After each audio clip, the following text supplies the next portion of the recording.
It's my honor to be able to introduce to you the first four speakers. Now, I'm not going to take any time with introductions because you have the bios in there. But again, I want to stress the fact that this is fantastic. We want you to be listening, hearing from these presenters, thinking of questions that you can present to them once the poll opens during the break. So I want to introduce, first of all, a colleague of mine who I met when I was speaking in Michigan, and he's done some great groundbreaking work with tools and assessments and tests. His name is Dr. Peter Lichtenberg, and he's from Wayne State University in Michigan. Would you join me in welcoming Dr. Lichtenberg? Thank you so much. Thank you, Paul. Is that working?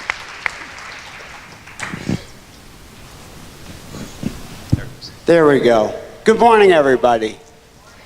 Everybody hear me in the back okay? Excellent. Wonderful.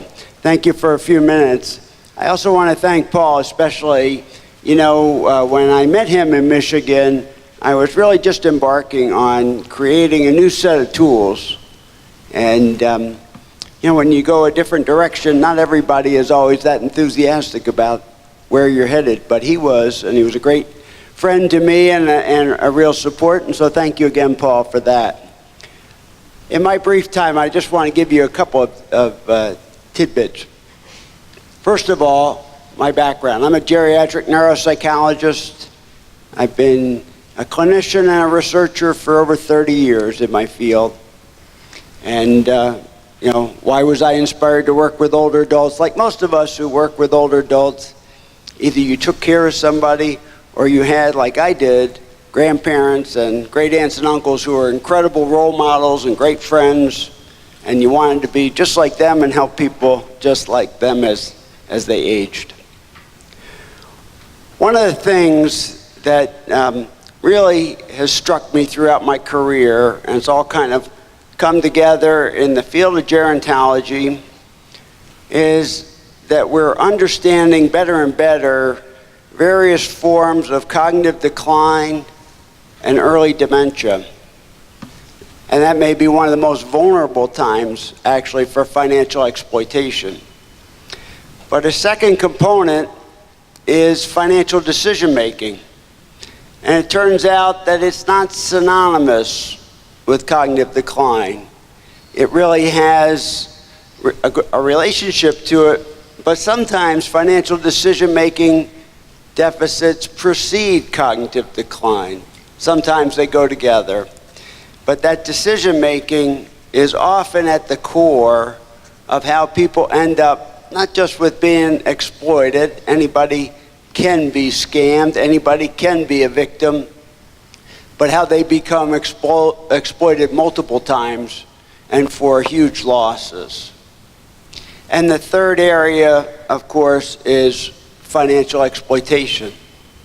And whether that's from within inside the family, and we see financial entitlement from adult children or other relatives, or it's from those very sophisticated scammers, defrauders, and so forth. Obviously, it's become open season on older adults. It would be very tempting to just say, well, certain age, let's just rush in and protect all older people. Let's just come in and say, hey, you have to have a co-pilot on your finances. You have to have these safeguards in place. But really, that could be just as harmful as if we don't do anything at all in the proper situation. We're always having to balance autonomy versus protection. That is our challenge for all of us. And we say, well, who does it? How do we prevent financial exploitation? And one of the things that we've argued in our work is that, it's distributed. The responsibility is distributed. It's the bank clerk, it's the insurance agent, it's the financial planner, it's the attorney, it's the physician, it's the social worker, it's the adult protective service workers, it's the person that sells the green dot cards. And yeah, it was, as Western Union found out, the agents that let those transactions go across the wire. It's distributed. And so one of our goals was to make instruments that could be used across a variety of situations by anybody that was interested in understanding better the perspective of the older adult in making that decision and whether it was an informed decision or not. So we created what I'll call person-centered tools. What is a person-centered tool? We hear that term a lot. You know, it really is a core philosophy more than a technique. Person-centeredness really implies a deep respect for the older adult and for the older adult's wishes.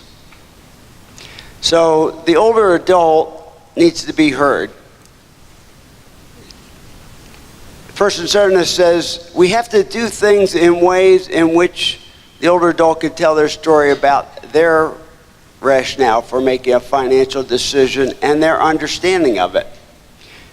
Before we created our tools, really there were only tools that would present a hypothetical vignette. Well, if you had an investment and it had compound interest at such and such a rate, and you had another investment interest in so rate, who would come out better? And we know from the medical decision-making literature that people actually can do a lot better on situations about their own life than they can from new hypothetical problem solving. And so person-centeredness says, let's actually look at the actual decision that somebody is making. So let's not overestimate their deficits. Let's really try to understand that decision that they're making and have tools that analyze the actual choice. I'm going to have a chance to speak over the next 2 days, a workshop this afternoon and part of the keynote tomorrow, about our journey into these tools, our research on them, where you can find them, and so forth. So I hope some of you will join me for some of that. And I'll turn the mic back over to Paul. Thank you so much. Thank you again.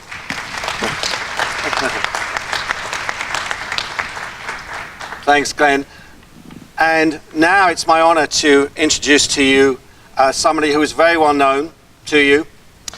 He's the former chief of police of Knoxville Police Department. He served there for 25 years in the police department. And then earlier this year, the governor appointed him to be the Tennessee director for the Bureau of Investigations. And so he had to move, literally, his family from Eastern Tennessee up to Nashville. So I'm delighted on your behalf that he spared the time to be with us today. So would you please join me in welcoming David Roush. Thank you, David.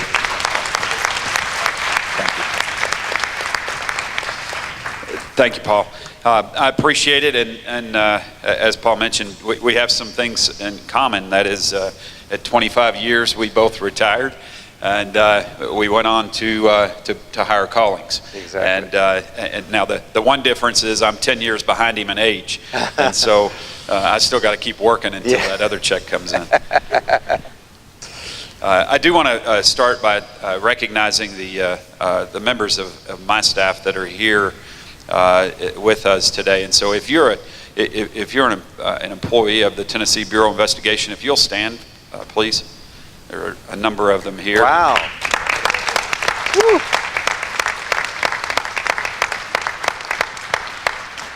Those are the folks who get it done every day. I have the honor to serve them and make sure that they have the resources that they need to continue the great effort to assist in this, this overwhelming, as has been mentioned, epidemic that we're seeing as a result of criminals taking advantage of those in our society as they age and become more vulnerable.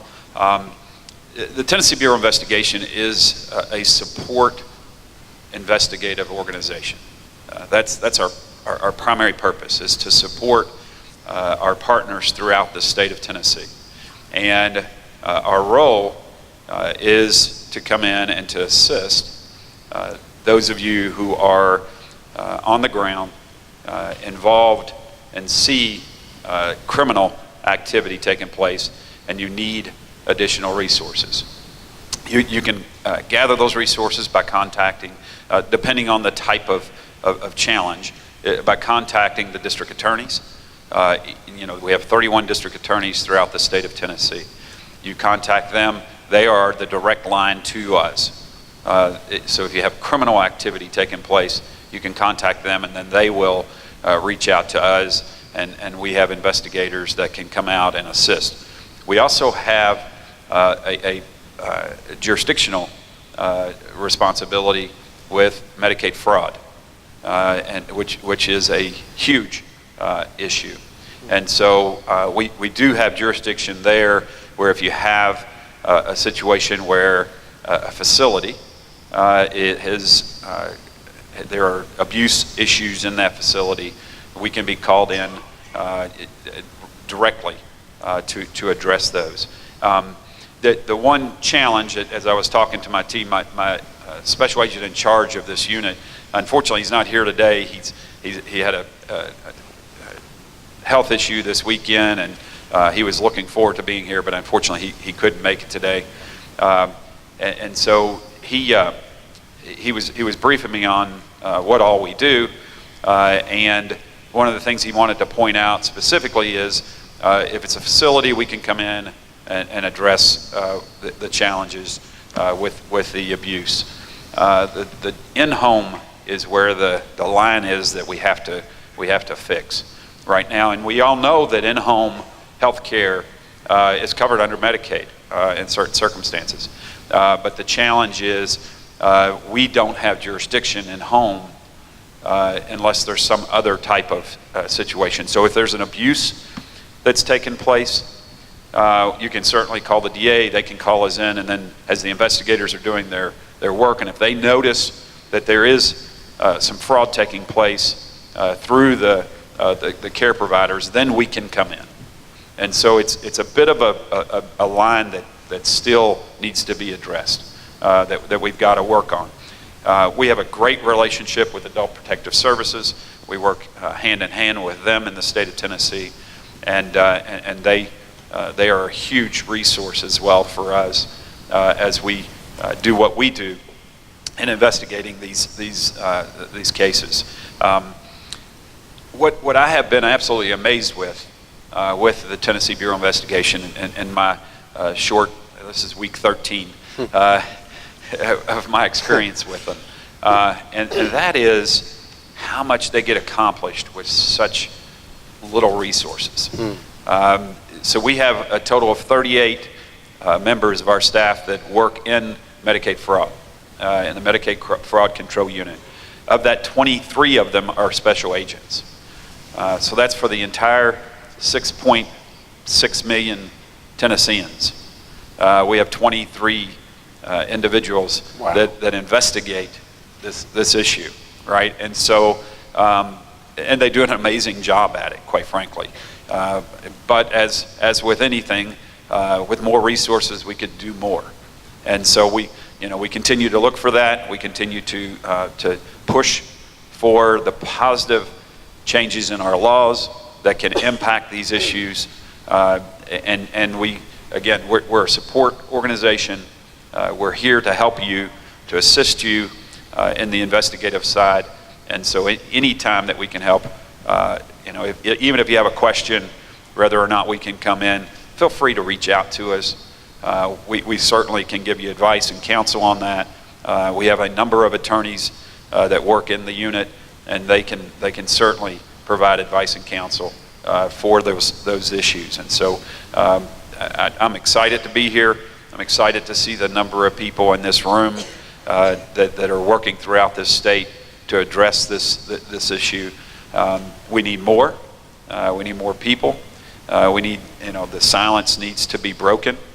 I'm as well, Paul. My parents aged, and they both had Alzheimer's, and so they were in a facility. I too went into the facility and introduced myself when I was the chief of police. Oh, nice. They were treated very well, taken care of. But it's tough to see people go into that, and I ended up having to take over my father's affairs, and he had been scammed a number of times, had not realized it. And talk about the challenge and the boldness. One was through a team in Jamaica, quite frankly, and I spoke to them a number of times, and ultimately wasn't anything we could do to them. And we were able to cut off the financial flow that they had, but they're brazen. They know they get away with this without any repercussions. And that has to change. That's another challenge that has to be addressed, is this international level of the abuse that's taking place. And so there's a lot of work to be done. And the good news is there's a lot of great people who are dedicated to getting it accomplished. And so thank you for what you do. We're a resource for you. Don't hesitate to reach out. Thank you. Perfect.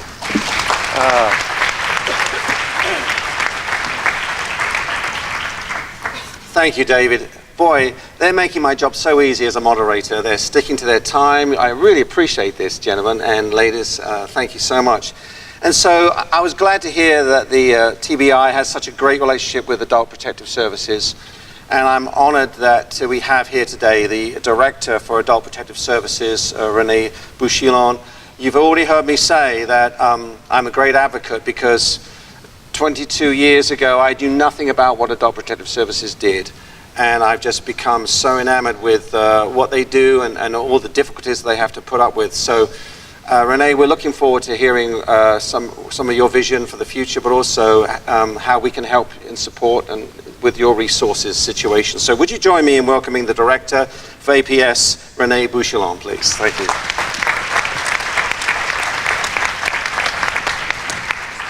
Good morning. Oh, it is on. Okay, good.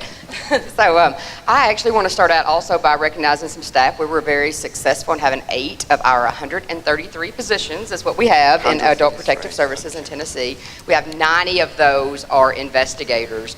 The remaining are either work in our call center to take referrals 24 hours a day, 7 days a week, or they work in some kind of management or supportive role. But so I know I've got 8 APS workers here. Could y'all stand up just a minute? Make right over there.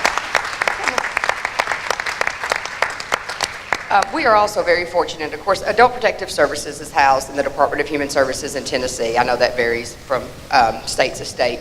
But we also have 2 attorneys that are present, Paul Helton and Bush Ashley. Can you stand up? Where are you at? There we are, close to each other. So in addition to our 90 investigators across the state, and as well as our external partners, one of our very big internal partners is our legal division. So we have 2 attorneys in East, West, and Middle that actually, I wish they just did Adult Protective Services, but they don't. They won't let me have just 2 on our own, but they actually do child care and family assistance and all the other programs that we have as well. But we're very happy that they were able to take the time out of their busy schedule to join us today. So Adult Protective Services, what we do, vulnerable adults over 18 in the state of Tennessee, abuse, neglect, or exploited. We also do self-neglect. That's roughly 30 to 40% of our cases. Self-neglect is just when there's no one to provide care and they're not able to take care of themselves. In Tennessee, we're a little unique in that the definition of financial exploitation is the misuse of government funds by a caregiver. So I know we were talking about different gaps and different things that we need to do. Several years ago, the legislature asked us to do a study to see what that would cost. We did a study. We really haven't heard much. Of course, it's, it has fiscal note. Of course, it's going to cost money to expand that definition. So what we decided to do is try to really engage our external partners to fill the gap. Because law enforcement could still step in and help out in those situations, even though we can't. Now, if it's commingled with neglect or abuse or anything else, we can certainly get our foot in the door. If it's commingled money in account with non-government money, and there's any kind of government monies involved, that can get us in the door as well. As I say, we have 90 investigators across the state. I don't know how many Children's Services has at this point, but I know they do get a lot more referrals and things. what we're trying to do, I can't sit up here and advocate, I'll be in trouble, for more money, more staff. You know, there's a process for that to work in the state of Tennessee. But what I will say is we certainly know that there is a need out there. So our vision, our passion has been, let's get our external partners on the ground together and let's fight this battle together, not alone. I think for many, many years, we've been in our silos working, trying to figure it out. And then if we had maybe a case that was really severe, we might reach out to an external partner and try to get some services. But what we're trying to do is just create a more streamlined approach to that, where everybody knows what their roles and responsibilities are. Everybody understands what APS is going to do, what we can do, what we can't do, things like that. We've got what we're kind of coining as the CCR, where we have over 20 state agencies together, and it has been amazing. I've been like 22 years in APS myself, and some of the stuff I didn't even know. I mean, it was just amazing of all the different services of all the state agencies. So we are very looking forward to a brighter, I guess a brighter, more streamlined response system, if you will, in the state of Tennessee to protect vulnerable adults from abuse and neglect.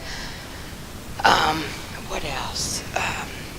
So one thing, I guess, just want to make sure that the message, that we relate the message. So we are charged with providing protective services, protecting those vulnerable adults, but we don't really have the services. We rely on all the other state agencies, contract agencies to provide the services. One thing that, so there's really two things, I guess. People get upset, well, APS didn't do X, Y, and Z. So two things. One thing is adults have a right to self-determination. And if they have capacity, they can choose regardless of how much we don't like it, or we don't agree with it, or we think that they're in danger. And that is difficult for us to walk away from. Don't think it's not. It really is. The other piece of that is that we do have to have the services. So they have to lack the capacity to understand their situation and be in imminent danger in order for us to take some legal action to remove them against their will. Plus, we have to have the services set up throughout all of our state partners. So it is a challenge, but it is also very rewarding when you're able to do that. As TBI said, we do more joint investigations probably with the TBI than anyone. By state law, we notify law enforcement and the licensing agency of every report we get. So even if we get a report that talks about the misuse of non-government funds, it doesn't fall within our criteria, we're still going to notify law enforcement, the licensing agency as well. Here the past couple of years, VAPIT, and most of you are probably familiar with VAPIT. I'm sure that Andrea will talk about VAPIT, but we have added the DAs to our list that get this, what we coin as a Form 1215. So every time we get a report, whether it's screened in or out, we're notifying the district attorney's office, law enforcement, the licensing agency, and then if it applies, the TBI and the Medicaid Fraud Control Unit. So we are trying to do our part as far as getting the reports where they need to go, because I think that's also been a challenge. You know, they may call us, but they don't call the other partner who really would have the jurisdiction to do that. So we're working hard to try to streamline that and solve any gaps. And I guess I just want to thank you all for being here. This is a huge crowd. I don't know if I've ever seen such a huge crowd over here at this conference in Knoxville, well, in Gatlinburg. So anyway, I just want to thank you for your time and look forward to chatting with you throughout the conference.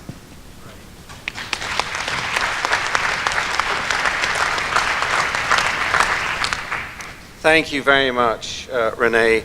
Before the break now, we have a fellow Deputy District Attorney. This is Andrea Klein. I met Andrea about 4 years ago, and she's been very instrumental in the statewide elder abuse task force. In fact, Dale Carr, who was here earlier, actually commented upon that, Andrea, and he appreciated very much your active involvement, which has brought about the change in so many laws. She's on the front line in Knox County as a Deputy District Attorney. Would you join me in welcoming Andrea Klein? Thank you.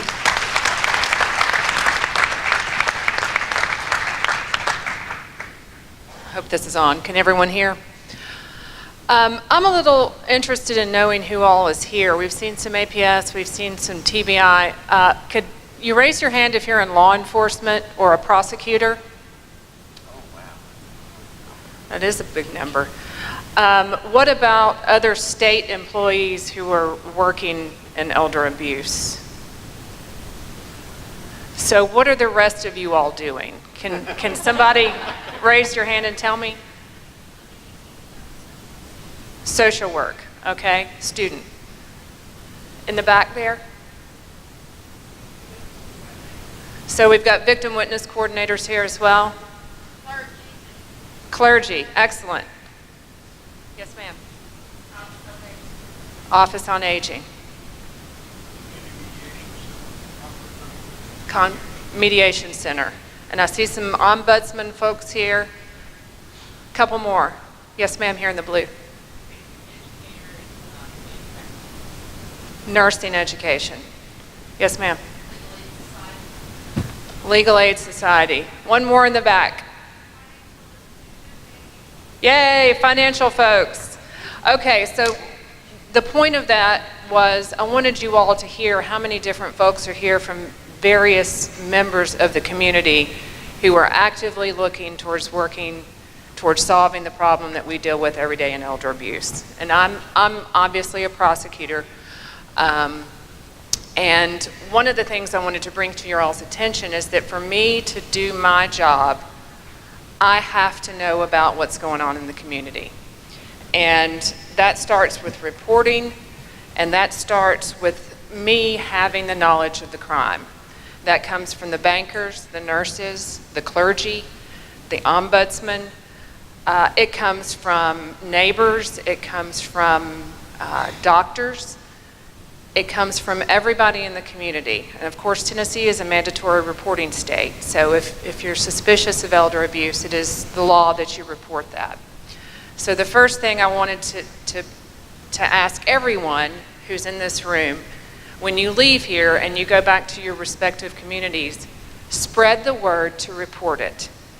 And one of the things that Renee mentioned just a few moments ago was the VAPIT meetings, which started, thankfully, it's required across the state now, but it's APS and law enforcement and DAs get together and meet at least quarterly. And thank you so much to our legislators for working on these new laws that have been passed. I'll talk about that in just a moment. We get together at least quarterly. In Knoxville, we do it twice a month. And we discuss every case of abuse, neglect, or exploitation or sexual abuse that comes through Knox County APS. Those are the 1215 reports. And the DA's office gets a copy of those, and so does law enforcement. So just to give you an idea of what we're dealing with in Knoxville, I think, and Samuel Mike can correct me on this, I think we're at about 1,400. We're either going to make 1,400 or we're at 1,400 referrals in Knox County that we've reviewed. Now, obviously, we're not prosecuting all those, or I wouldn't be sitting here. I'd be back in the office underneath my desk crying. But we get a lot of reports, and every year that we've been doing this, for the 4 years we've been doing it, it goes up by about 200 every year. And part of that is because the population is aging, obviously, but also part of that is because there's so much more community awareness, and there's so much more being done in conjunction with APS and law enforcement and actually prosecuting these crimes. So the first prong of the prosecution is the knowledge. We have to know that it's out there. The second comes the investigation and providing for the safety of those victims. That obviously is going to be law enforcement and APS, the front lines folks. That also includes the people from DID. Are there any DID, Department of Intellectual Development and Disability? Are there any folks from DID here? It's Department of Health. It's other folks who are doing investigation too, but primarily that's going to be APS and law enforcement, and of course APS is looking for providing services as well. So that's the second prong. The third is obviously prosecuting the crimes. We have to have APS cooperation. We have to have law enforcement. We have to have you community members who are witnesses and have information to provide to us. Getting it into the court system, the advocates who, anyone, the victim advocate back there, dealing with elderly and vulnerable victims is very different than dealing with your average 30-year-old person who's a victim of an ag burglary, for example. These victims require a special touch. Oftentimes, I know our victim witness coordinator oftentimes will have conversations that last well over an hour, explaining what's going on, trying to make sure these folks can get to court, making sure if they have oxygen that they've got enough, making sure they've got a ride, making sure they don't have medicine. It's a big task for victim witness coordinators to do that job, and I want to thank everybody who works in that capacity as well. Implementing the laws, prosecuting the laws. As a prosecutor, when I started doing this 4 years ago, I was appalled by what I was going to be operating, the structure I was going to be operating under. It took me about 6 months to understand what the definitions even said, and I'm not sure really what some of them, still never figured it out. Thankfully, for the last 3 years, we've been working really hard with the legislators that you all have already heard from today, as well as others, and they have really done a tremendous job in getting some of these laws changed. The financial exploitation statute was changed, and it became effective July 1st, 2017. We're no longer limited as prosecutors to prosecute only those cases that are government funds or that were stolen by a caregiver. Now we have 3 different prongs that we can prosecute under, one of which is coercion and intimidation and deception. If anybody is acting in that capacity and scamming, lying, intimidating, we can prosecute those crimes. We were not able to do that before. We can prosecute for any type of property that's taken. It does not have to be a pension, Social Security, any type of rings, jewelry, silver, computers, dishes. I've had china, expensive crystal. And the penalties on those are a step higher than the regular thefts. So that's a huge change in our law, and it's been very, very instrumental in really stopping some of the crimes because you have a lot of people who are financially exploiting elders and vulnerable people who are not caregivers. They're just bums. So I want to thank again our legislators for making those changes. We also have the neglect statute that's been changed. That goes into effect January 1st of 2019. Those are some big changes that are coming through too. We've added higher penalties. We've got abandonment and confinement. We've changed the definitions. It's a much clearer, hopefully, statute. We have 1 prong left, which is the abuse, and we've got that ready to go, and we hope that we can get community and legislative support to get that final prong moved over into Title 39 with the rest of the criminal code. So it really takes a group effort. It has taken a group effort. Community folks, law enforcement, APS, legislators, clergy, bankers. It takes everyone to stop this, to prosecute this, to put people away, and to protect our elderly and vulnerable community members. So I want to thank all of you for all you do, and I look forward to chatting with you all throughout the rest of the day and tomorrow. Perfect. Wow.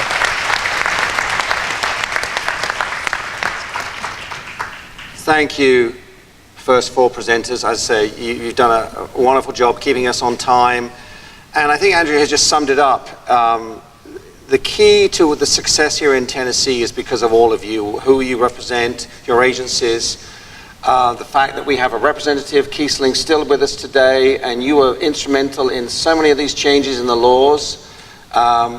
It takes all of us to make this impact. So you have a break now. We're going to give you a break for a good 18 minutes because they finished 3 minutes early.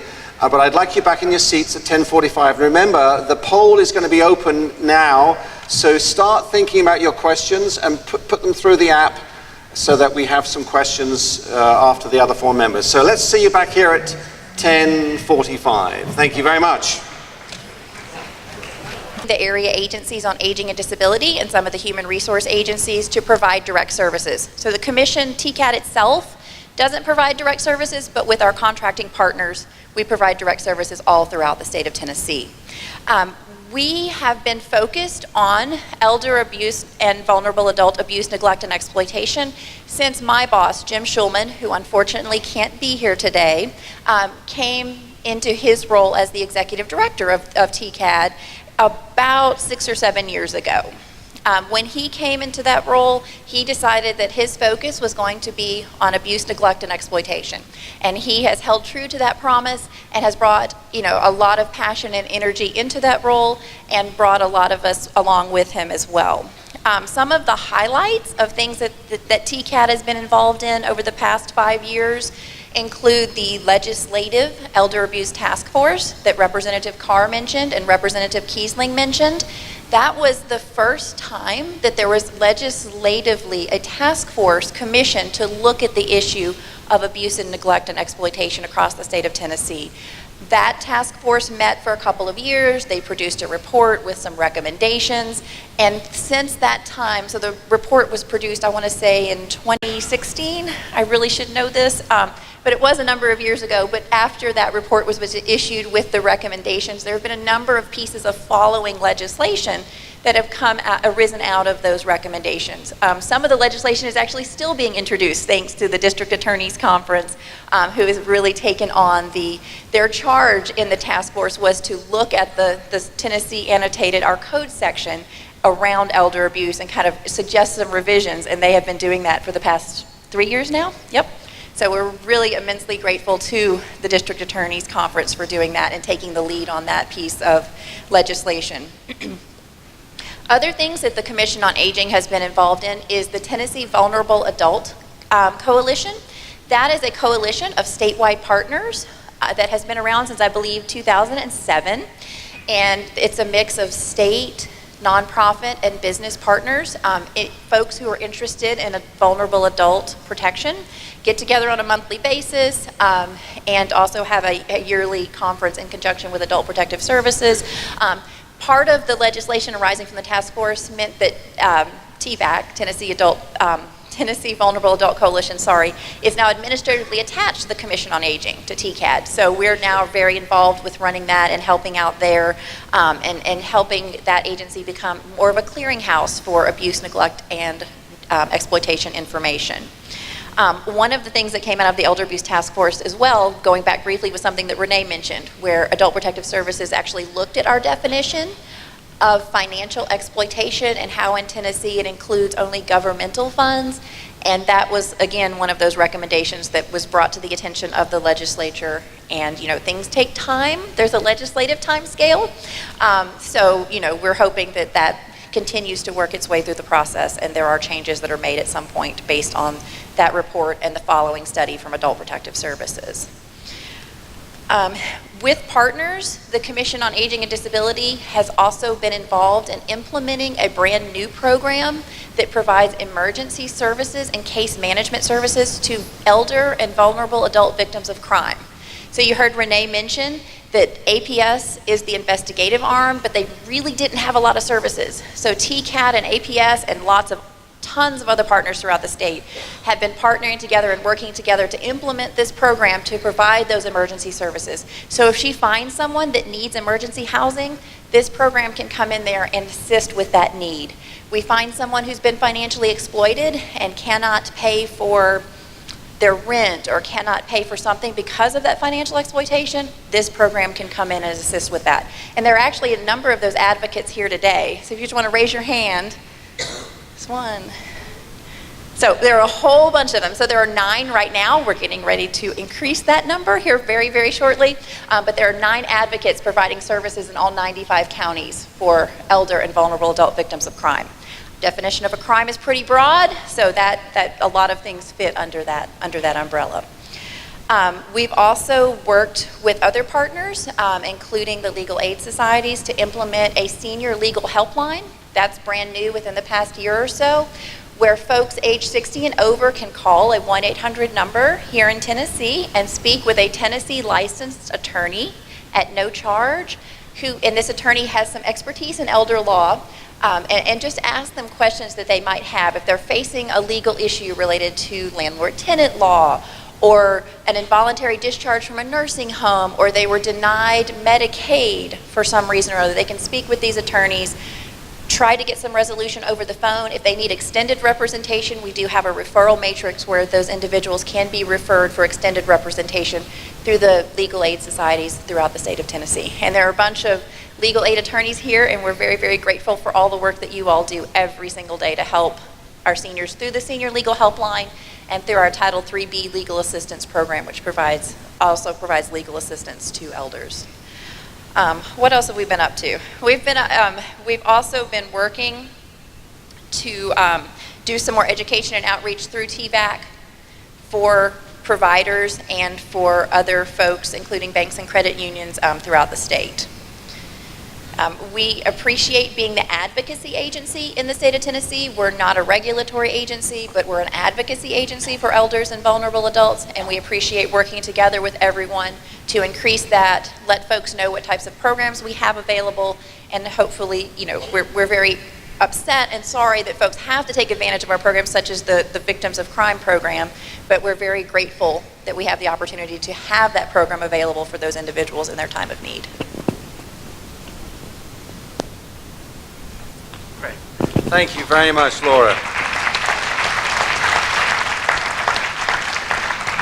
And one of the things I picked up from that, I think it's just amazing and tremendous that you have that access for seniors to call an attorney. Could we give them the 800 number if you know it? I don't know if you know it. Do you offhand? I think that'd be really good to know, for these folks to know what that number is. It is 1-844-HELP-4TN. So 1-844-HELP, the number 4, and the letters TN. Perfect. And when you call that number, there's also an option, if you are under age 60, to talk to a Tennessee licensed attorney for free as well. But there's definitely a specific option for folks age 60 and over. I believe it's option 9 when you call in, where they can talk to folks that talk to attorneys who have additional training in elder-related issues. That is great. Thank you so much. Good advice. We're delighted to have on the panel somebody in the front lines of law enforcement. A Sergeant, Darrell Griffin, who's here on behalf of his new chief, Eve Thomas, who took over when David was appointed to the TBI earlier this year. So would you please join me in welcoming one of our Knoxville's finest, Darrell Griffin. Thank you, Darrell.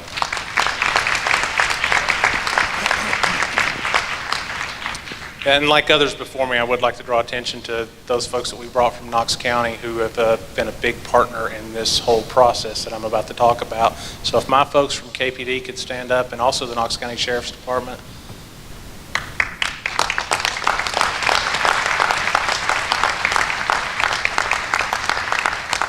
And if you have questions throughout the conference, feel free to go up to one of them and ask. Like I said, they were very involved in the entire process. So about 2013, one of my investigators comes to me with a problem. Long and short of the story is she had an idea. She wanted to address some issues that concerning some calls we had, just the typical problems. Didn't know where to turn to for resources. Didn't know who to call for and ask for help. So we started looking at a couple of things. She kind of came up with her own program. It was kind of smaller scale, and I said, well, let's look a little bigger and let's see if we can find something, not recreate the wheel. So we got with our grants person and they started looking for some grant opportunities. We were lucky enough after getting denied the first year, did receive the grant I believe in 2014, and the grant was incredibly comprehensive. It laid the foundation and the framework for some of the work we've talked about here before, partnering with Andrea for some of the legislative changes, intensive law enforcement training. At this point, I believe we've trained 389 which is all of our uniformed officers, our domestic violence advocates in this program, and the Sheriff's Department, I believe 483 officers. It's an 8-hour comprehensive program, covers everything from the domestic violence, sexual abuse, neglect, and the financial crimes. And again, it's very intensive. It's 8 hours. It's probably one of the most difficult lessons I've ever been involved with teaching. We spent hours rehearsing this. It's akin to putting on a Broadway play. No, seriously. And you have to key off your partners because you actually have someone from the DA's office. You have someone from the law enforcement agency. For us, it was someone from the Sexual Assault Center or Helen Ross McNabb, which is our mental health provider, and then somebody from APS. And you're literally going through this, and you have speaking parts, and you're keying off one another. But the most important part of that is you have all the key players in the room who can answer all the questions while you're giving this program to your officers. It worked out really well, other than the law enforcement guys in the room can attest to if you have officers sitting in a room for 8 hours for one topic, they get a little testy. That was the only complaint. Otherwise, everyone was incredibly impressed and really appreciative to get that new information. I'm also proud to say that we put this in our training academy program. So now all the new recruits are going to get this. In fact, the class that just graduated, I just was able to go out and give them this same 8-hour presentation. I've been in law enforcement for 22 years. I don't remember before this ever having such a specific training component for elder abuse.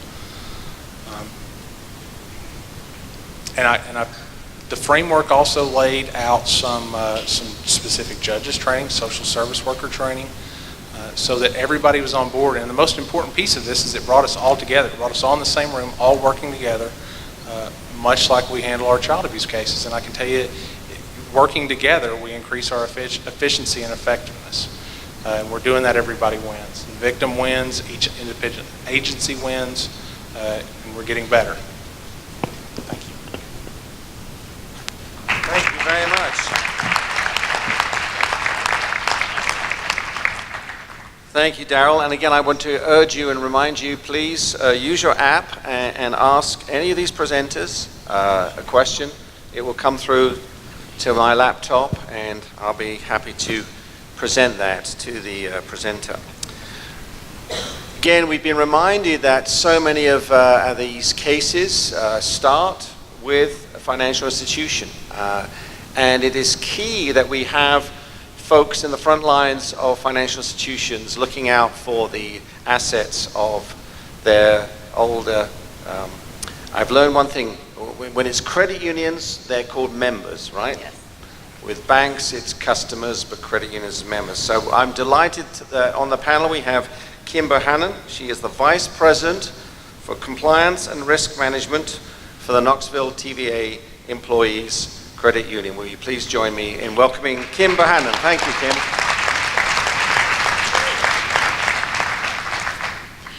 I want to start off this morning and ask the group a couple of questions. I want to ask you these questions, but I don't want you to raise your hand. I want you to just really think about this. How many of you in this room think that at some point you're going to be the victim of financial exploitation? Now just think about this for just a second.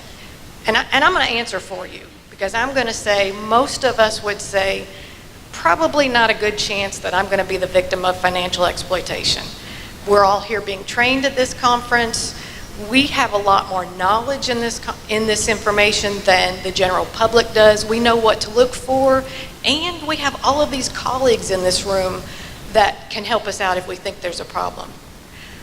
I'm going to give you 2 reasons from my own personal experience why I think every single one of us in this room has a much higher chance of financial exploitation than you realize. The first one, I think, and think about this one too, I think every one of us in this room will say, I don't really envision a time when I'm not going to be able to do everything on my own, or I might need a caregiver, or I might need somebody to help me make my decisions. I also don't envision a time that I might become a widow or a widower and have a harder time making decisions. Well, I learned from personal experience that I went through both of those. I never in my career path or any of my paths thought that I would become a caregiver, or that I would have a husband who would become bedridden and not be able to make decisions on his own. I did experience that. And at 49, I became a widow. Never thought that would happen. Well, I tell you that because I can tell you from personal experience that I've been in financial institutions for more than 25 years. And I think I'm pretty well versed on how to make decisions. The first year that you become a widow or a widower, everything goes out the window. I couldn't make simple decisions that I had made my entire life. I had so many things facing me, so many questions, that I could have easily become one of those people that was vulnerable to financial exploitation, because there's a lot of people that step up and want to help you, and not all of them have that genuine ability to help you or really want to. So the second thing I want you to think about, and I'm going to take this to a little bit more lighthearted approach, and again, do not raise your hands on this. You're going to see why. How many of us have ever made maybe a poor decision for love? I think every one of us in this room can safely say at some point in our life we have made a poor decision for love. And you've probably seen there are scientific studies that love has the same effect on your brain as cocaine does. Love is a drug. We all know this. If you have teenagers, you know this. They're texting all the time. I mean, many of us can think back and go, well, there was that one relationship that was really crazy and I really shouldn't have been in, but I was in love. Or maybe that one marriage I really shouldn't have been in, but I was crazy in love at the time and I made some really bad decisions. So think about those circumstances. And when I think about those and I go, oh no, I would never be a victim of financial exploitation. Well, I've already given you a couple that I think at some point in your life is going to apply to every single one of us here in this room. So I think we can identify that financial exploitation is a significant problem. And that's just on the consumer side we've talked about. We haven't even moved to the financial institution side. So I just want to briefly tell you from a financial institution perspective what I think part of the problem is, and then a little bit about the solution. So first off, and we've already heard this mentioned this morning, financial exploitation is completely underreported, completely. And I can tell you that from a financial institution perspective. Part of the problem is staff are not well trained in how to recognize the problem and then how to report the problem. It's a little bit confusing, as we've already talked about, some of our state issues on how to report the problem. It can't always go to law enforcement and it can't always go to adult protective services. And I know that both sides do an excellent job, but we all have limitations on that. And then also from a financial institution side, one of the reasons that it's under-recognized and under-reported is, as financial institutions, we generally only do things that are regulatory directed. So, and I'm probably not saying that quite right. We do lots of things that, but we like to see regulatory directives in order to make us do things, in order to kind of give us some black and white definitions. And there aren't a lot of directives on the regulatory side. So that's a little bit about why it's a problem. But I'm the kind of person that I never like to talk about problems unless I'm going to offer a solution. So from our side, from financial institution side, and if you're with the financial institution, here's a couple of solutions for the problem that to think of. One is train staff members. We tend to think that, oh, our staff know how to recognize financial exploitation.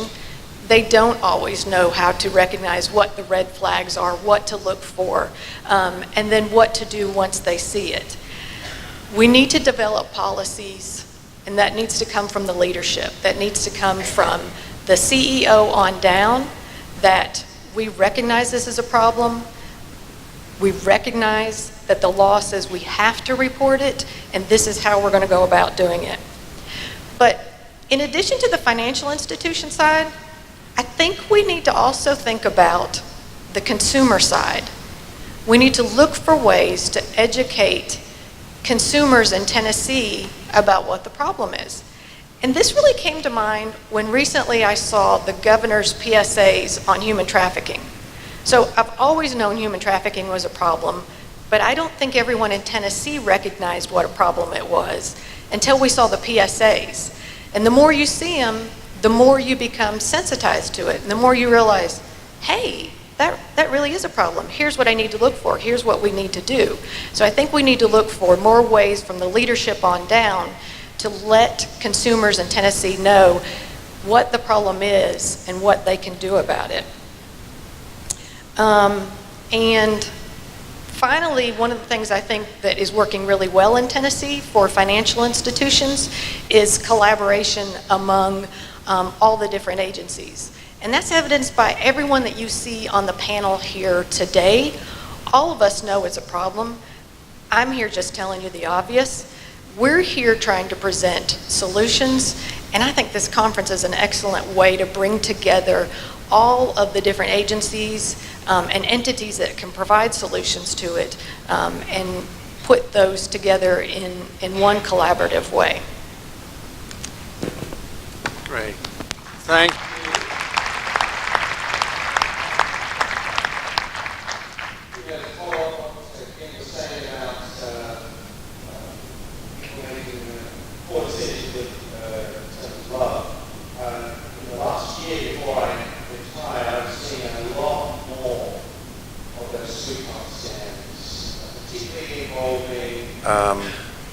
Not exactly very senior people, but people in their 60s who had just lost a loved one, who maybe fresh on the dating scene, and they were going on to some of these websites. So I've learned about websites called Plenty of Fish and other things, only through my work.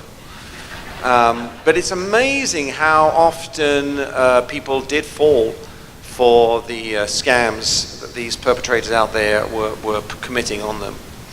So that's a very valid point. You know, our final presenter on the panel is a firefighter. And I had a chance with my wife to talk to Katie before the conference started. And we asked her, because coming in from San Diego, where unfortunately we've had our share of evacuations and devastation from fire, we asked her about the fires here in Gatlinburg. And it was her shift that she was on when the fires started. She, like so many other firefighters, are true heroes. And I'm just so glad that she is part of our panel. She is an EMS lieutenant and coordinator with your local Gatlinburg Fire Department. So would you please join me in welcoming Katie Knudsen. Thank you, Katie.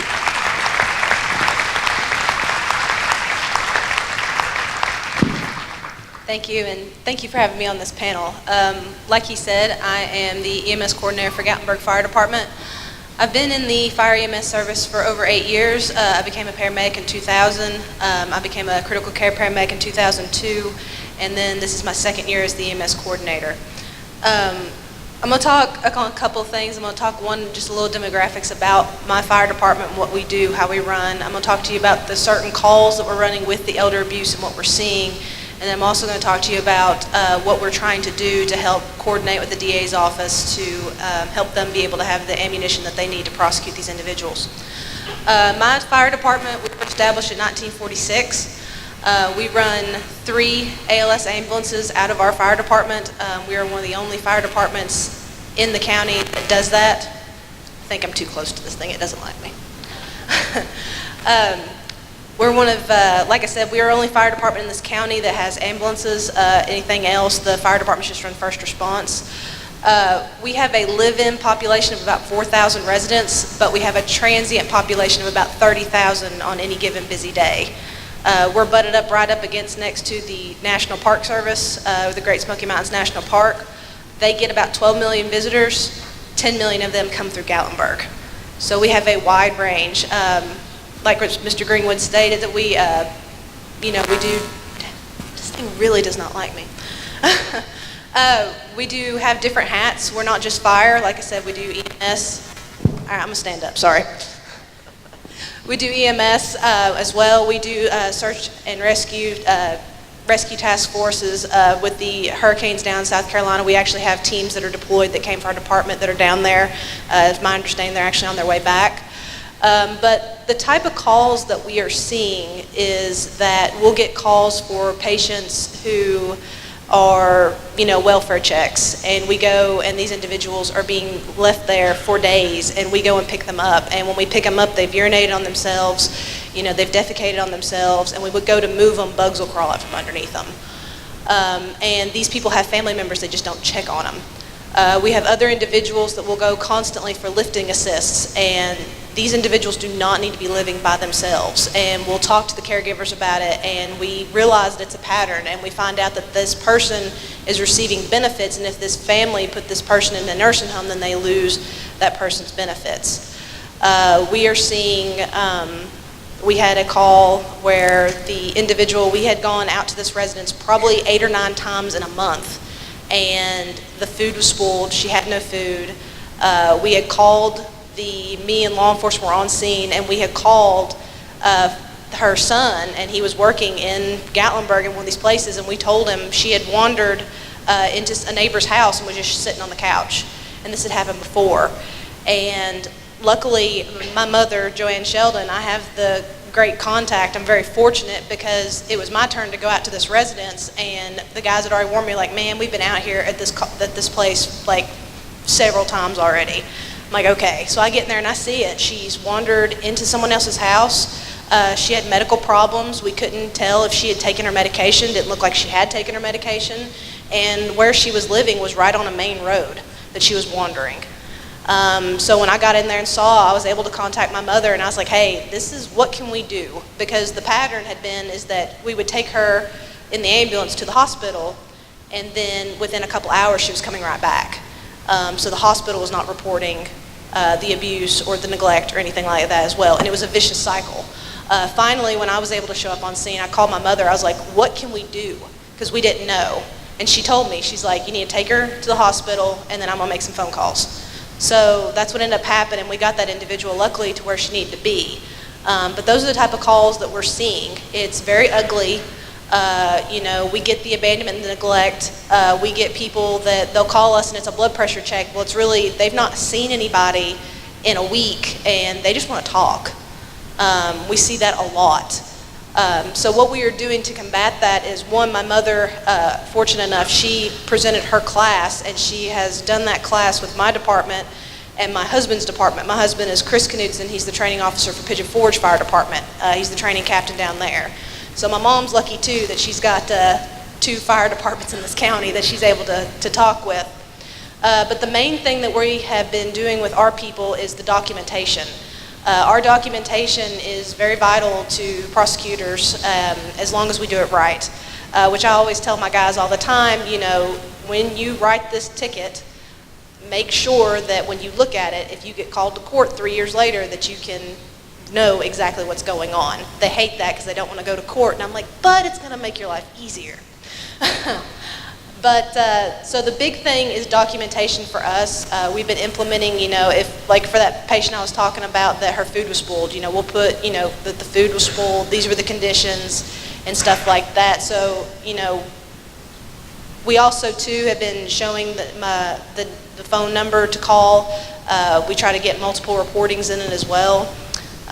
But, we are really good resources. We're kind of a different group to deal with, but we don't bite, so please come and talk to us.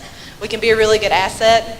But I believe I'm doing a class later today that's actually talking about EMS and what we can do. So thank you for your time. Thank you for having me. Remember tonight, after this conference, don't get too rowdy and don't do anything you wouldn't want to explain to a paramedic. Love it. Love it.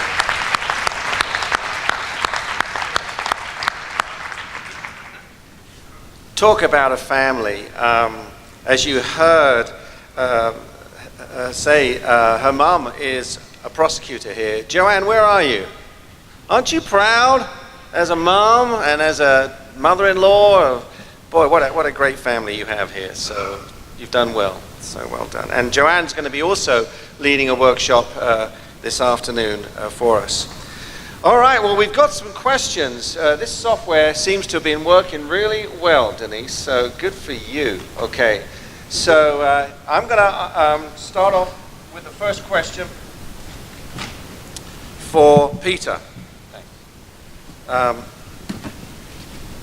by the way, the panelists don't know what these questions are. So, Peter, how would your toolkit protect folks living in the nursing home community?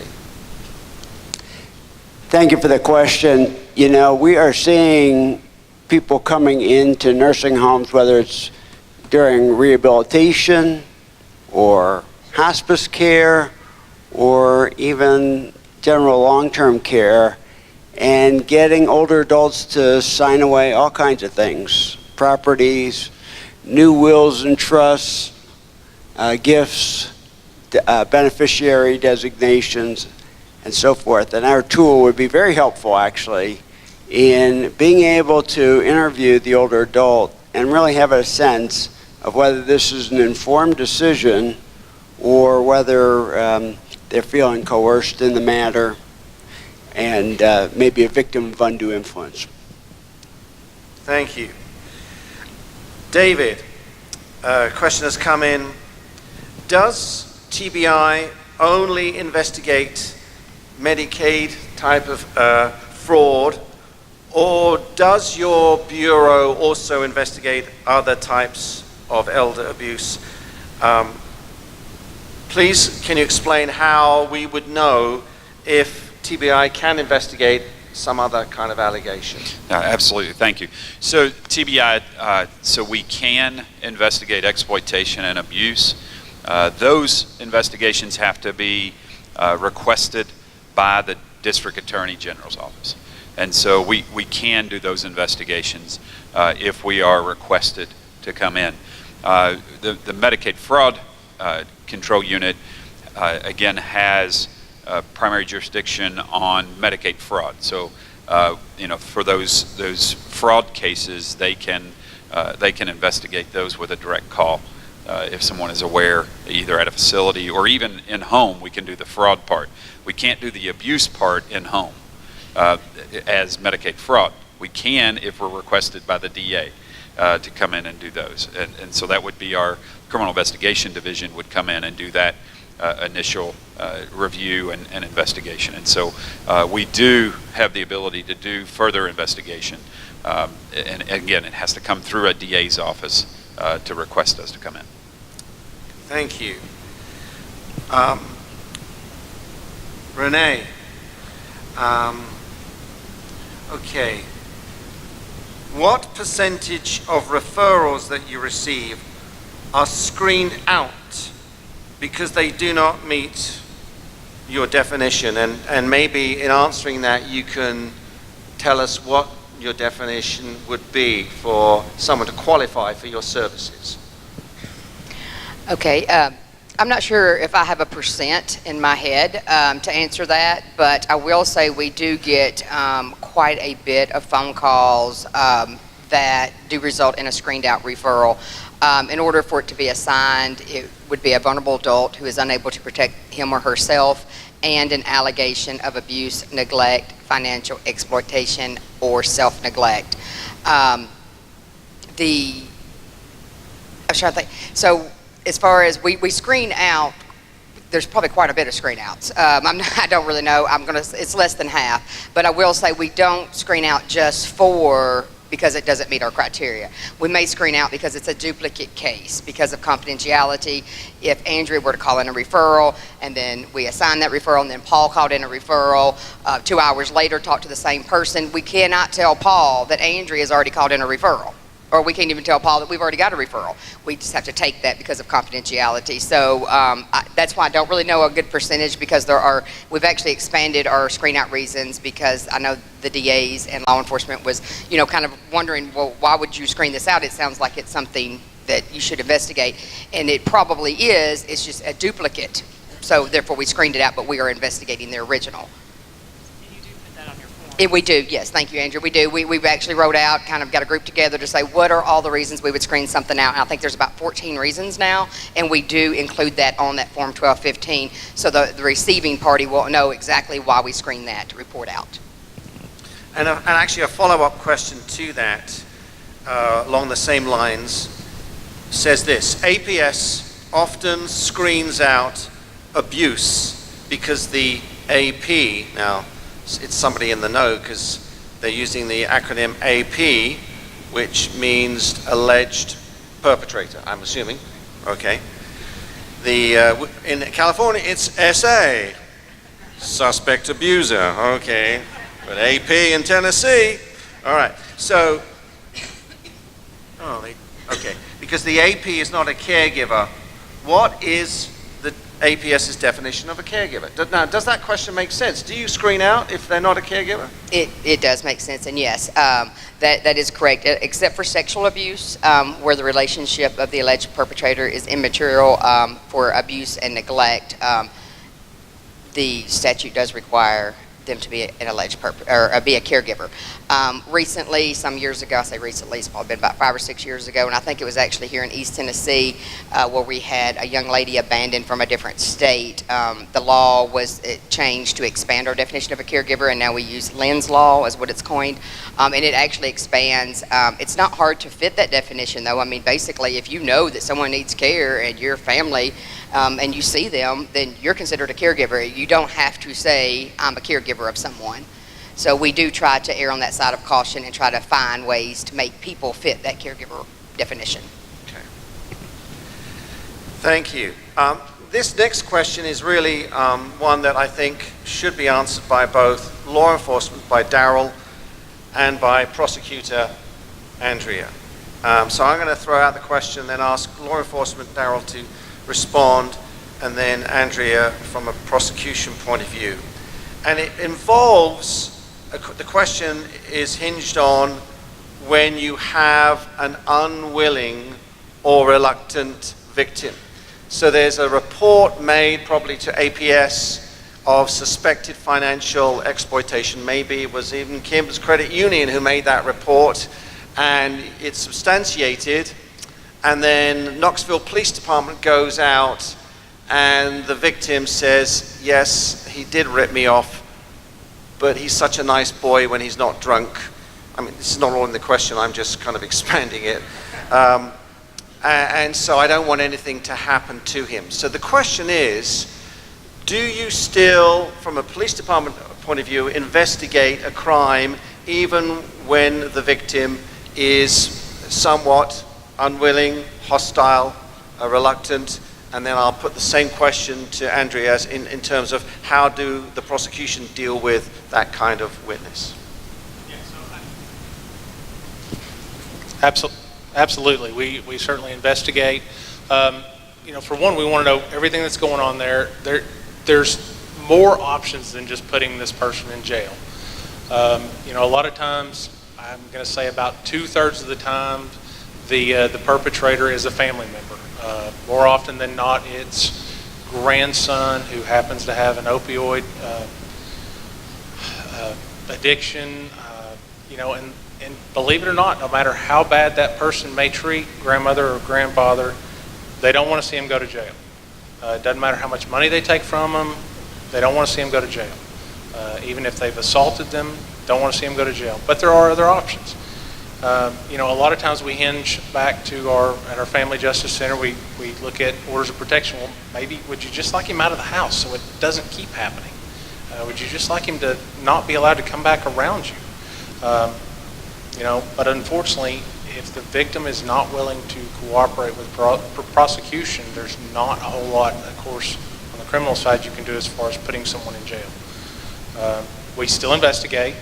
Again, there's other options depending on the circumstances of the case. When we can offer them services, at least try to stop this from occurring and give them support in other ways. Thank you. Over to the prosecutor. What happens when you have a very difficult, reluctant victim? Now, are we talking about all types of abuse or specifically financial neglect or No, I think physical? we'll talk about all types. Yeah. Because the neglect and physical abuse are going to be easier to prosecute with an unwilling victim. And explain that. That's a good point. Why is that? Oftentimes, we're going to have photographs of bruises, we've got injuries, we've got broken bones, we've got medical records, we've got medical testimony, EMT, firefighters. Thank you for your work, by the way. You have lots of independent proof there. And in a neglect case, which in my opinion are the most difficult to prove, if it's to the point where we're taking out a neglect case, it's going to be bad. And there's going to be enough medical evidence to prove that case, whether the victim can testify or not. So on the abuse and neglect, absolutely we're going to go forward and take out those charges if we have the proof there, regardless of the willingness or availability of the victim. Many of our victims, particularly on abuse and neglect, are unable to tell us what happened because they're nonverbal or they don't have cognitive ability to do that. So those two are a little bit different, or I think of them differently in terms of prosecution versus financial exploitation. If I've got a victim who is fully competent, who knows that she is giving her daughter, who's a drug user, $150 a week that she is taking and using for drugs, and she is doing that of her own volition. She's not being coerced. She's not being intimidated. She knows what she's doing. I am more than likely not going to prosecute that case. She is an adult who is competent to make bad decisions. Now, the question where it becomes much more difficult is on the sliding scale of competency, trying to determine if someone actually knows what is going on, fully understands. I have prosecuted 2 cases in the past year and a half under the new laws where there was deception and intimidation going on. I had a mother who was voluntarily signing over her property because her deadbeat son was convincing her that if he didn't pay off the drug dealers, they were going to come burn down her house. And her husband, who was in a wheelchair, was going to die in the house because she wouldn't be able to get him out. And we're talking about thousands and thousands of dollars. That person is in jail now.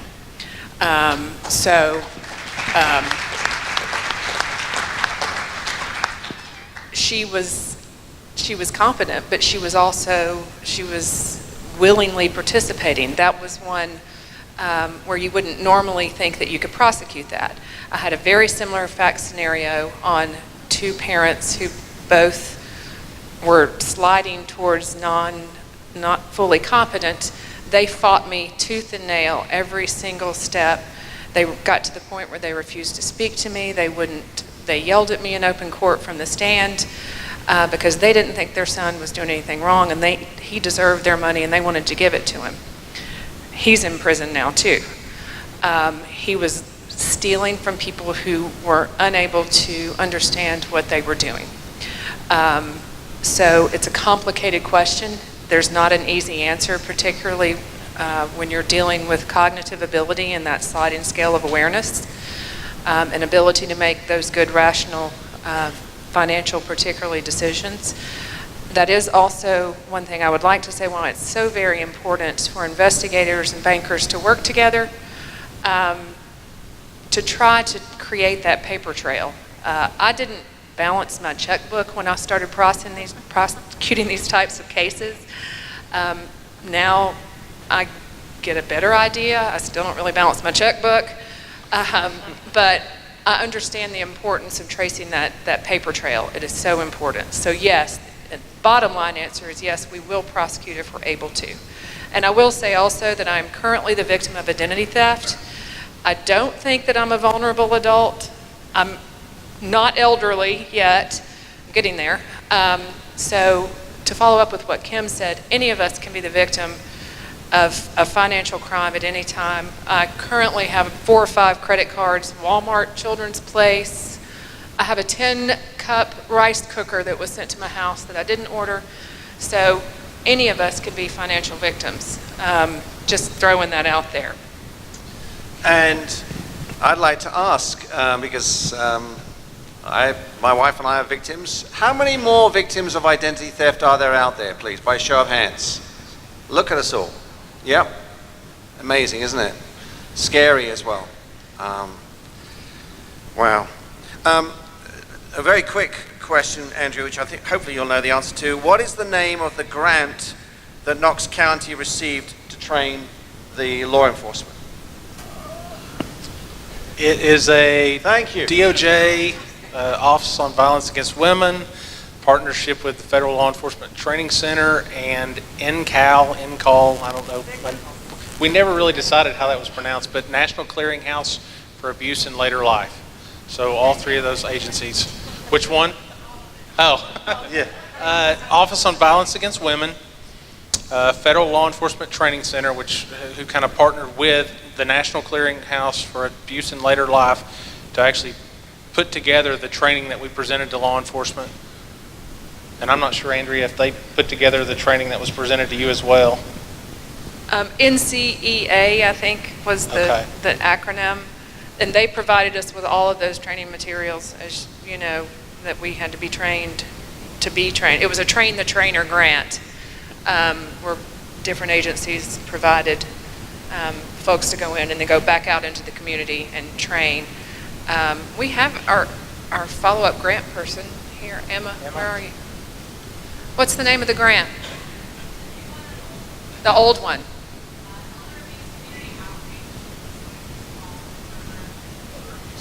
Elder Abuse Community Outreach. And we have some new grants too. Emma knows all about that too. Excellent, thank you. One for Kim and maybe Daryl to follow up in. Kim, the question has come in, how does law enforcement obtain better cooperation from financial institutions when requesting records? And I know this is a frustration that I often hear as to the length of time it takes for example, search warrants to produce the information. I'll give 2 tips. Number 1, if you're in financial institutions, get to know your friends in law enforcement. Go to your security association meetings, get to know them. It's a lot easier to call on someone for help or to respond to help when you know who you're talking to, you know that person on the other end. So that would be my first suggestion. I think part 2 is, and I'll speak to it from a financial institution side, whenever we hear law enforcement ask for information, sometimes we panic and go, do you have a subpoena for information? And really a lot of time that's out of fear because that's what we're taught. You have to have a subpoena for everything. However, if you're in financial institutions and you understand the regulations, you don't always need a subpoena to get information. One time being, if we report it, this is something I hear from law enforcement and financial institutions. We in financial institutions report it to law enforcement. They come back and ask us for information, and maybe it goes to another person who then says, oh, you're going to have to get a subpoena to get that information. And I know that they're saying, the subpoena for the information that you reported to me, I now have to ask for it back. So I think a lot of time it's education on the financial institution part. The other thing that we're always concerned about is privacy. The privacy regulation does have an exception where we can report and we can disclose non-public personal information in cases of real and potential fraud. And I think part of the struggle is just not understanding what those provisions in the privacy regulation allow us in financial institutions to do. But that also ties back to my little segment where I said we need directives, regulatory directives on the state level from the top on down to give guidance in this area. Daryl, any follow-up from that, from law enforcement's point of view? And again, the financial crimes, that is not my forte. I've got 2 of our experts in the back of the room. So correct me if I'm wrong in this, but if APS is involved in the case, they can easily get those records. And then secondly, if you do run into a situation where you need a subpoena, make sure you know who your DA is. have somebody on your cell phone you can call and get that stuff. And get it with the snap of a finger, because the quicker you can get it, if you can determine this person's draining someone's bank account, you can potentially put a stop to that and at least stop the damage. Well, thank you, Darrell. And so I'm going to throw it open to Renee.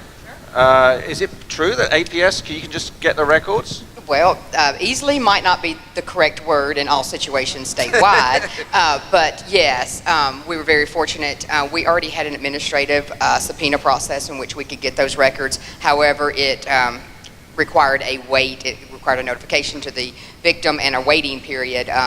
The law has changed, I guess it was last year, to allow us to go ahead and subpoena those records and notify the victim after the fact. In addition, as Kim said, if the bank reports it, they really could give us the records without a subpoena, but sometimes we find that we do have to go forth with a subpoena. And that's when we use our two attorneys that are here in the room that help us go through that process.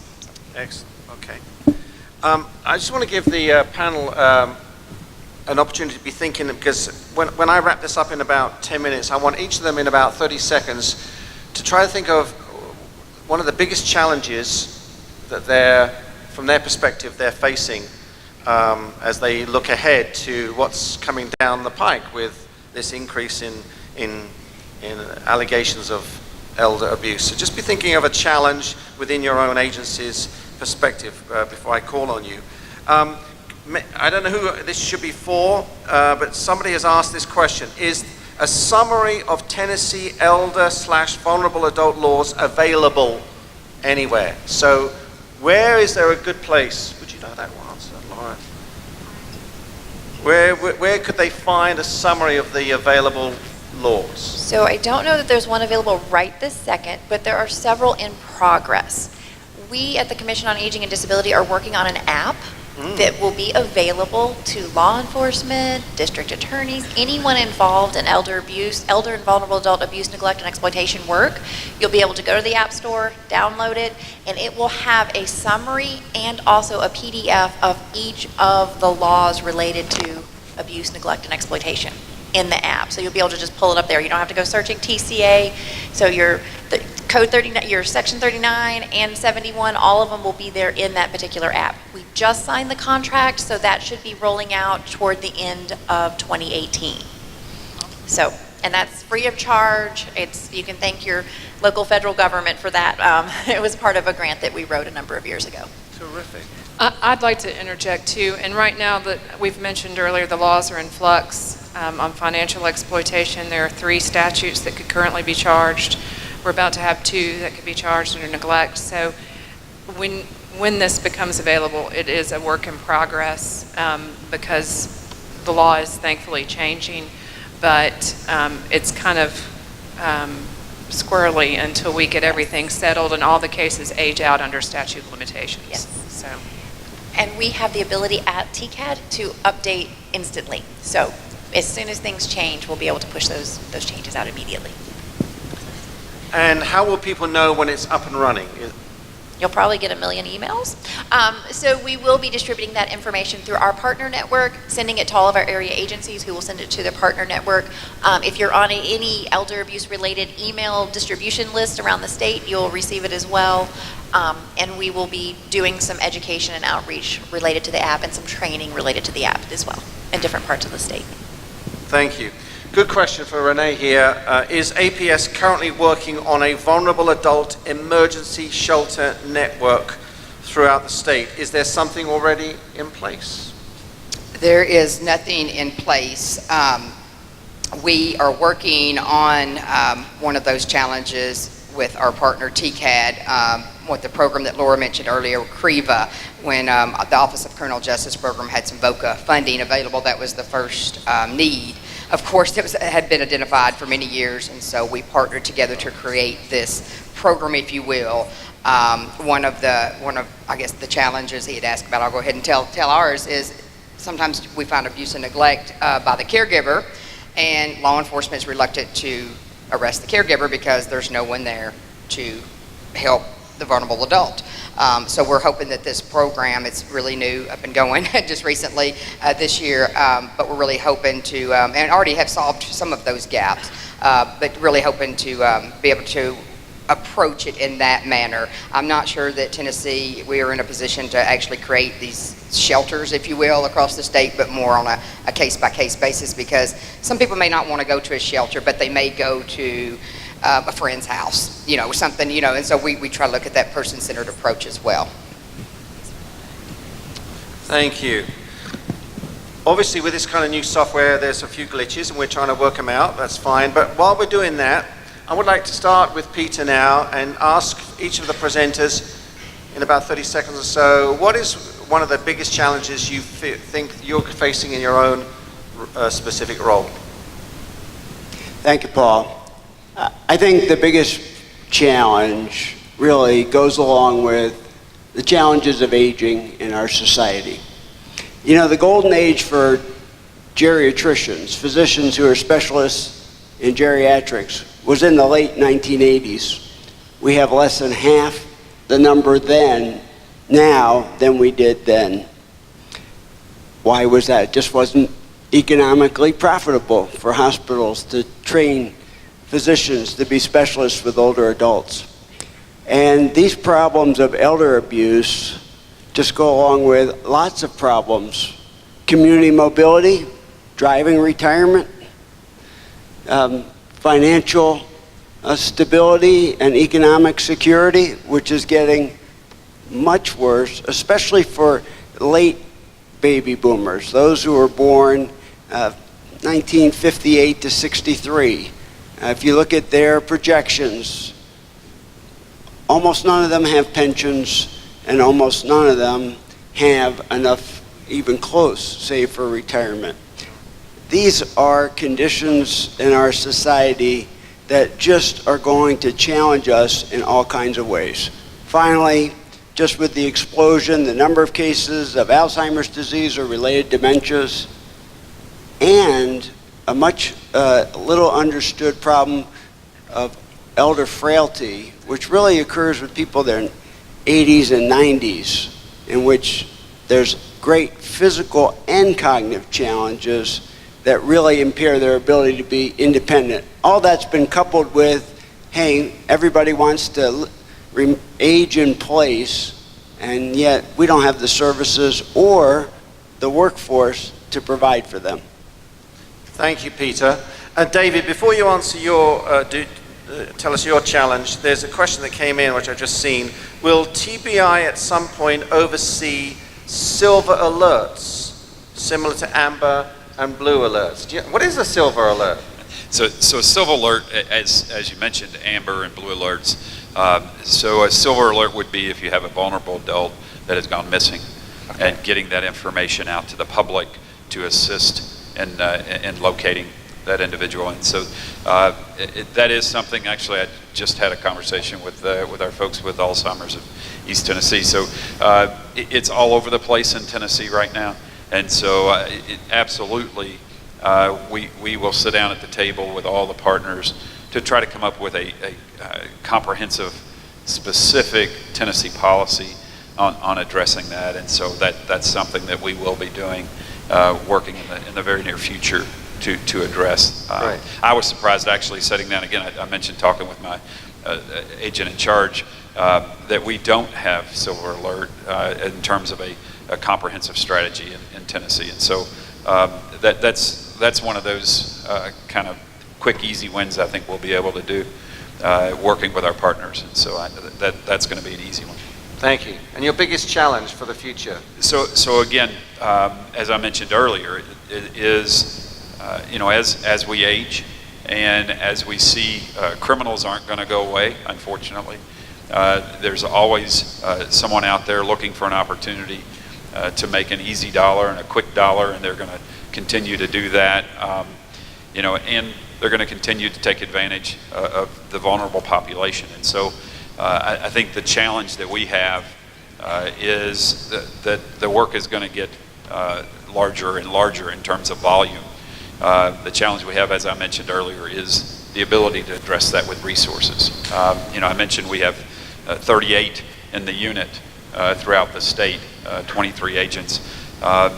If we're going to be able to address all of these issues, right now we're only really able to address a small percentage of the challenge. We look at the biggest cases right now first. And so the challenge will be being able to handle those calls that come in and to provide the resources and the support.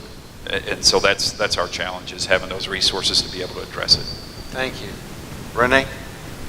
All right, so we have several challenges. I think gaps is one thing that we've been really interested in, because we're here to protect vulnerable adults of Tennessee, regardless if the service is there or not. We have to create the service, find the service.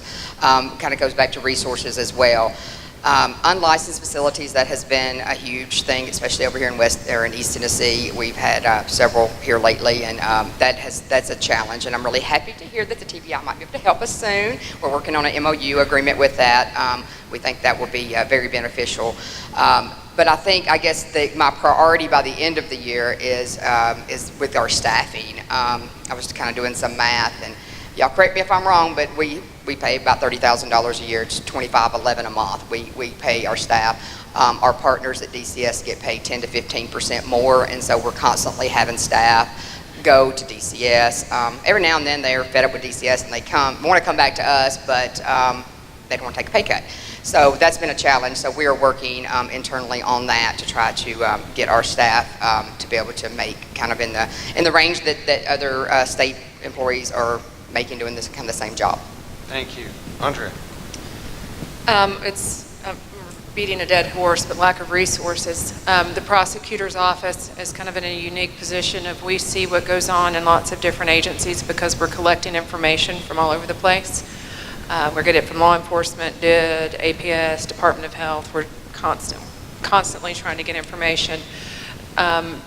Everybody's understaffed. There's not enough APS workers. There's not enough law enforcement workers. There's not enough prosecutors. There's just not. There's not enough resources in the community, emergency housing. This problem's getting bigger and it's coming fast, and we're trying to get ahead of it here in Tennessee, and I think we're doing a good job, but we're going to have to do more. Also, I'd like to see more coordination between agencies. I think there's oftentimes the left hand doesn't know what the right hand's doing. We're not being as efficient as we could and acting as efficiently. We shouldn't have 4 people investigating the same incident and not sharing information. So that would be lack of coordination and lack of laws that apply, not just in the little silo, I think. But overall, I think Tennessee's doing a really, really good job compared to where we were 5-10 years ago. I'm really proud of what everyone in this room has done. So. Exactly. You bet. Thank you, Andrea. Laura? So the Commission on Aging and Disability, we keep an eye on health rankings and other indicators of health and well-being and financial prosperity of folks. And we've, discovered, as everyone else has, as folks age, it's not all of a sudden that they turn 60 and that they have this whole gamut of issues or concerns, right? They're probably concerns or issues they may have had all through their life, but they might become exacerbated or become more prevalent as they continue to age. So just making sure that we're programmatically ready to take care of and to assist with the ever-changing needs of our aging population and our disabled population is probably our biggest challenge. Thank you. And Daryl, before you share your challenge, somebody has written in, can you share your training materials? That's the question. I'm not positive, but if you break it down to the basics, there's nothing really that overly complicated. If there's a piece about domestic violence. If you've ever taken a domestic violence class, you've probably seen most of the stuff in there before. If you've taken any classes on how to work sexual assault cases and rapes, you've probably seen a lot of that before. There's a few added pieces in there about recognizing biases and specific things to concern yourself with when dealing with an elder victim.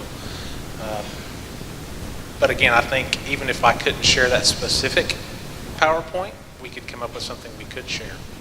Thank you. And then your greatest challenge? Well, more people, more time, more money, like everyone else has said, but so I'm not repeating the same thing. The large portion of our cases seems to have a nexus with some kind of drug addiction, which obviously exacerbates the situation, if not helps cause the situation, or the mental health crisis. And that can be either from the suspect or the victim themselves. One of the hardest things to do is on some of these self-neglect cases that patrol gets called out on, is having to leave the person there because they choose to be there, and they are reasonably cognitive enough to make that decision. So those are probably the two finer points, I guess, I would make. Thank you. Kim, before you answer your challenge, something's coming. How is the new elder financial exploitation protection law being used at your credit union? Do you see any difference? Yeah, and let me give you an example I just used in the past 2 weeks. So we had a 84-year-old woman who had become the victim of financial exploitation in a 15-day period. She had taken out $95,000 in cash to give to her scam artists through various gift cards, through wire transfers, through Western Union, and just plain old cash through the mail. One of the provisions of this new law really helped us. Once we got some alerts that there was some strange activity going on, we asked her what was happening. She was very quiet about it, and she refused to provide any information. One of the provisions of the new law allows us to contact a trusted person or a family member that we can identify. And this particular woman happened to live alone. She was in early stage dementia. Her family lived out of state and did not know it. We contacted them and said, I just want to let you know there's something wrong with your mom's account. She's made some really unusual transactions. Family members immediately came in and checked on her and said, we had no idea she was in early stage dementia. She's normally very frugal and this would never have happened. Her scam artist mailed her cell phones. They sent her flowers. They did a welfare check. They went to the local law enforcement and did a welfare check to confirm that she was still okay since she had stopped sending money. So they were very aggressive, but thanks to the new law, we were able to contact a family member that we may not otherwise have been able to do through that. Great. And your greatest challenge? So I think one of the things that each one of us has mentioned is resources. And I want to kind of give you the flip side of why this is so important. So in Tennessee, there are roughly 200 banks, 100 credit unions, so we'll just say 300 credit union home offices. I'm not talking about branch offices, I'm talking about home offices. Each one of those could conservatively say we've seen at least 100,000 in exploitation. Now, if you're sitting out there and you're saying, oh no, my financial institution has not seen that, you have, you just don't realize it or it hasn't been reported to you. I would say that 100,000 for our financial institution is probably conservatively a fourth of what really is happening. We easily see $1 million a year, easily. So if I take a very conservative number and say 100,000 per institution, 300 institutions, not including branch offices, Tennessee consumers lose $30 million a year to some form of financial exploitation. And that's just a statistic I'm just making up based on a few things that I know. That's not even concrete data. I can assure you that it is significantly higher than that consumers lose each year due to financial exploitation. So I could tell you 100 things that I think are our challenges, but I think we've all identified them here. But I just want you to think about that number right there. When we think about resources we don't have, we already have them, they're just going out in other forms. Thank you. And finally, Katie, the biggest challenge from the fire department's point of view. I would have to say the biggest challenge is probably keeping my people motivated to continue to do the reporting, because our reporting that we do to put in, like, hey, like I said earlier about the food being spoiled, when we go and we get called out, sometimes they get very tunnel vision and they just want to talk about the disease or the trauma that they're seeing. Firefighters, and paramedics, we're type A personalities. We want to see it get done. And what I fear is that I'm going to give them away that say, hey, if you see this, you need to report this. And I'm afraid of them reporting it, and because it doesn't fall into what deems whatever, that's going to get either A, screened out, or these people are just going to fall through the cracks. Excellent. Well, ladies and gentlemen, we've heard some great people, some great resources available to you. I hope you will continue to network with these fine folks, but would you join me in thanking each of these panelists?